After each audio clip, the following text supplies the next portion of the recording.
અરે હોય ત્યારે આવું કોઈ પણ ઘટના બને, હર્ષ સંઘવી શું બોલશે ને હું આના પછીની 25 ઘટના તમે થવાની હોય આવતીકાલથી, તો હર્ષ સંઘવીને આરામ આપવો જોઈએ. તમે બોલતા નહીં, તમે શું બોલવાનું છે આખું ગુજરાત બોલી કેમ છે, બધાને મોઢે છે કંઠસ્થ, ગાયત્રી ચાલીસાની જેમ. એટલે એમાં કઈ છે નહીં, હનુમાન ચાલીસા કેમ કોઈને મોઢે છે બધાને, એના જેવું છે. હર્ષ સંઘવી શું બોલે, 6-7 વાક્ય જે છે ને અજરા અમર થઈ ગયેલા વાક્ય તમને કહું. સૌથી પહેલી વાત તો ઈ કે ચમરબંધીને છોડાશે નહીં, ભલે પકડે કોઈને નહીં પણ વાત કરે, ચમરબંધીને છોડાશે નહીં, આ પહેલું વાક્ય.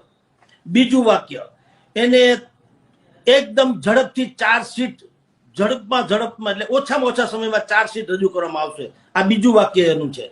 ત્રીજું વાક્ય છે ફાસ્ટ ટ્રેક કોર્ટમાં કેસ કરવામાં અને ચલાવવામાં આવશે, આ ત્રીજું વાક્ય છે.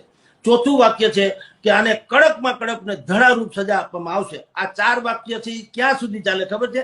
બીજી આવી ઘટના ન બને એને ત્યાં સુધી. આ કેસેટ વગાડ્યા કરે, એમાં ગમે સેલ ફિટ કરી દીધો હોય, ગમે ત્યાં જાય, એને પછી એમ ન થાય કે આ લગભગ હું 150મી વાર બોલું છું, સમજી લ્યો.